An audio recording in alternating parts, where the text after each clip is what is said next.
ভালো ছিলেন না, এখন একটু একটু ভালো হচ্ছেন, এর জন্য গলার স্বরটি একটু একটু বাড়তেছে। ভালো আছেন? আলহামদুলিল্লাহ। আমাদের আজকে এই কাটাখালকুল প্রাথমিক বিদ্যালয়ের এই সুন্দর পরিবেশে সুন্দর মাঠে বসে মুক্ত স্বাধীনভাবে নতুন সূর্য উদয় হয়েছে।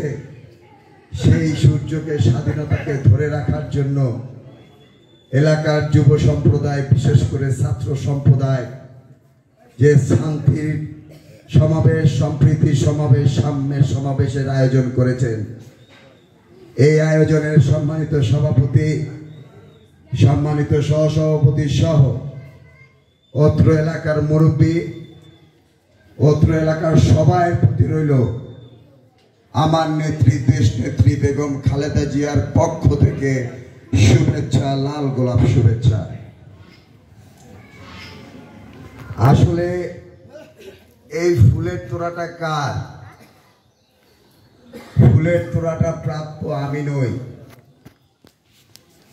আমি হচ্ছি একজন অভিভাবক। আমরা সুদীর্ঘ 17টি বছর ফ্যাসিস্ট আওয়ামী লীগ খুনি হাসিনার বিরুদ্ধে গণতান্ত্রিক আন্দোলনের মাধ্যমে তার অগণতান্ত্রিক শাসন ব্যবস্থার বিরুদ্ধে কিন্তু আমরা প্রতিবাদ করে আসছি।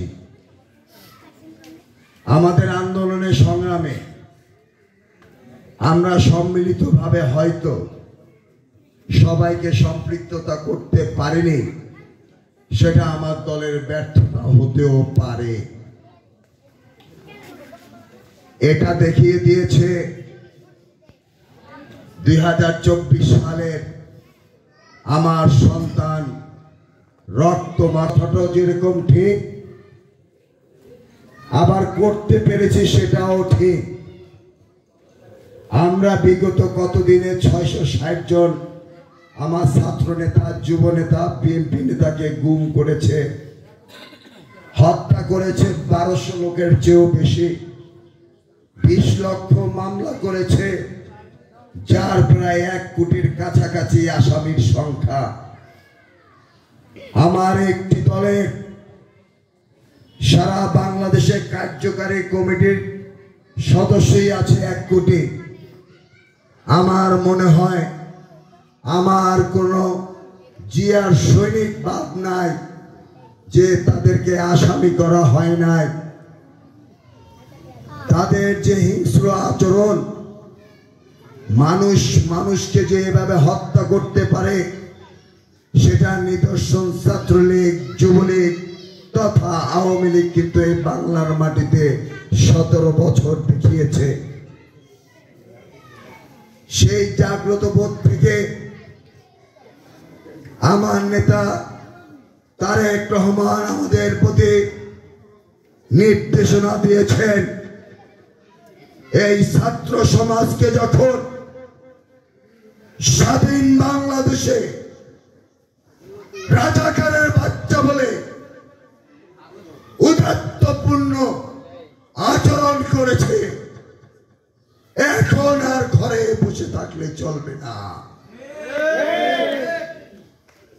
তোমার সন্তান, আমার সন্তান, যারা ছাত্র ছাত্রী অকাতরের রাস্তায় নেমে এই কথার প্রতিবাদ করতে হবে। সেই দিন ছাত্র সমাজ সরকারি চাকরিতে কোটা বৈষম্যকে বিলুপ্ত করতে চেয়েছিল। সেই বিলুপ্তির কথায় আমি শ্রদ্ধা ভরে বলি, 30 লক্ষ শহীদের রক্তের বিনিময়ে দেশ স্বাধীন হয়েছে, মুক্তিযোদ্ধাদের অকাল পরিশ্রমে এই দেশ স্বাধীন হয়েছে। যেহেতু তুমি নাতি পুতির কথা বলেছ, এই জায়গায় কিন্তু ছাত্র সমাজ তোমার বিরুদ্ধে খেপে গিয়েছে। আজকে তুমি দেখো, মহান রব্বুল আলামিন বলেছে আমরা আল্লাহকে বিশ্বাস করি, নবী করিম সাল্লাল্লাহু আলাইহি সাল্লাম হচ্ছেন আমাদের শেষ নবী, আমরা হচ্ছি তার উম্মত। আল্লাহ নিজেই বলেছে, আমি ছাড় দেই কিন্তু ছেড়ে দেই না। আপনি হয়তো অনেক নির্যাতিত হয়েছেন, আমি বাগানে ঘুমিয়েছি, সামনের অধিনায়ক মানুষ পালিয়ে থেকেছে, আমরা মনে মনে বলেছি, এ আল্লাহ খুনি হাসিনাকে বিদায় করো না কেন? আল্লাহ কিন্তু আমাকে আপনাকে দিয়ে বিচার করে এই পৃথিবীতে কোনো ইতিহাস রাখেনি।